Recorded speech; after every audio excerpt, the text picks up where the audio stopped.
से इंटरफेरेंस, और इस चीज़ को बड़ी संजीदगी से देखा जाना चाहिए। मैंने इसलिए कहा था कि ये इंस्टीट्यूशंस जो इलेक्टेड गवर्नमेंट के पास पहले थीं हमें वापस दिए जाने चाहिए।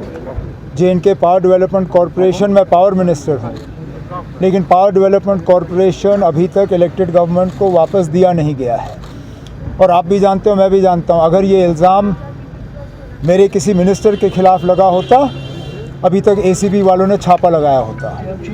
ये प्रोजेक्ट्स न सिर्फ जम्मू कश्मीर के लिए हैं, ये पूरे मुल्क के लिए हैं। These are projects of national importance. इसमें कहीं पे भी दखल की इजाज़त नहीं होनी चाहिए।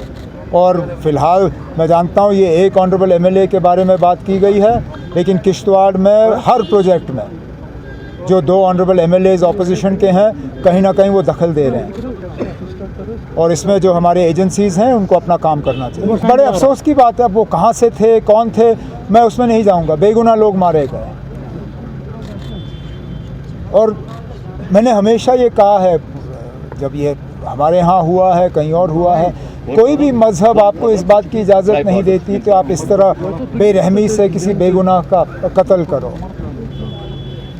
मैं तो उस बहादुर को भी सलाम करता हूँ जिसने अपनी जान की परवाह नहीं दी। मैं वो वीडियो देख रहा था, किस तरह वो उस पर झपट पड़ा और उसने बंदूक छीनने का काम किया। पता नहीं कितने लोगों की जान उसने बचाई।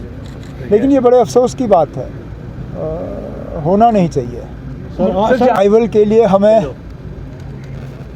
काफ़ी हद तक अल्लाह ताला ऊपर वाले की मदद की ज़रूरत है। जब तक गुलमर्ग, पहलगाम, सोनमर्ग वगैरह में हमें ठीक ठाक बर्फ़ नहीं मिलती, एक अच्छा खासा तबका टूरिस्टों का जो है वो यहाँ नहीं आएंगे। बाकी हम अपनी तरफ से तमाम कोशिशें कर रहे हैं, चाहे वो इंफ्रास्ट्रक्चर के हवाले से हो, चाहे वो प्रमोशन के हवाले से हो। अभी कुछ ही दिनों में adventure tour operators association of India के हवाले से उनका एनुअल कन्वेंशन जो है यहाँ श्रीनगर में होगा। इसी तरह टूरिज़म प्रमोशन के हवाले से कई सारे कदम जो हैं उठाए जा रहे हैं। कोशिश की जाएगी कि टूरिज़म जो है उसको दोबारा हम रिवाइव करें। जहाँ तक आपने टिकट के कैपिंग की बात की, वो तो पूरे मुल्क में फ़ेल हुआ। इंडिगो के ग्राउंडिंग के बाद गवर्नमेंट ऑफ इंडिया ने वाज़िया हिदायत दी थी कि टिकटों की कीमत जो है वो कंट्रोल की जानी चाहिए। नहीं हुआ, एयरलाइन ने माने नहीं। अब चलिए, उसमें हम भी इसके शिकार हो जाते हैं, लेकिन इसका इलाज हमारे हाथ में है नहीं। इसमें क्या कहना है ना, तहकीकात की है, चार्जशीट हो रहा है, फैसला अदालत में होगा। मैंने हमेशा ये कहा है ना कि फैसला आप अदालत पे छोड़िए। ये मेरा काम या किसी और का काम नहीं है। जब मुलाजमों को नौकरियों से निकाला जाता है, मैंने हमेशा कहा इसको अदालत पे छोड़ दीजिए। कौन गुनहगार है, कौन बेगुनाह है, इसके लिए कानून है, इसके लिए अदालत है। अदालत फैसला करेगी। एनआईए का काम था इन्वेस्टिगेट करना, इन्वेस्टिगेशन हो चुका, अब चार्जशीट पेश होगा, अब केस लड़ा जाएगा अदालत में। एक लोकल इशू है एमएलए साहब के साथ और लोकल इंतज़ामिया के साथ, जो भी इसका हम हल निकाल सकेंगे निकाल लेंगे। लेकिन इंतज़ामिया को भी इस चीज़ का ख्याल रखना होगा कि इलेक्टेड रिप्रेजेंटेटिव आसमान से टपक के नहीं आता सर। लोग उसको जितवा के भेजते हैं और उनके साथ तरीके से पेश आना ये कोई मजबूरी नहीं है। ये हर अफसर की, यहाँ तक मैं चीफ मिनिस्टर हूँ, लेकिन मेरी जिम्मेदारी है कि मैं इलेक्टेड रिप्रेजेंटेटिव्स के साथ जो है तमीज़ से पेश आऊँ।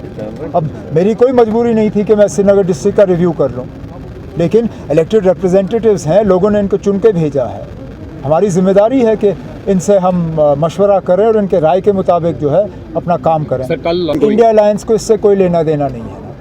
हर पॉलिटिकल पार्टी को खुली छूट है कि वो अपने हिसाब से अपने पॉलिटिकल एजेंडा को सेट करें। अब कांग्रेस ने एसआईआर या वोट चोरी को जो है अपना एक मेन पॉलिटिकल इशू बनाया है। ठीक है, हम कौन होते हैं उनसे कहने वाले कि वो ना करें। हम अपने इश्यूज चूज़ करेंगे, वो अपने चूज़ करें। एक्सटेंड की बात नहीं थी, उसमें जो रकम रखा गया था वो रकम ख़त्म हुआ है। अब हम गवर्नमेंट ऑफ इंडिया और ख़ासकर मिनिस्ट्री ऑफ फाइनेंस से कोशिश कर रहे हैं कि इस रकम को बढ़ा दिया जाए। अभी तक हम उनको कन्विंस करने में कामयाब नहीं रहे, लेकिन कोशिश हमारी जारी है।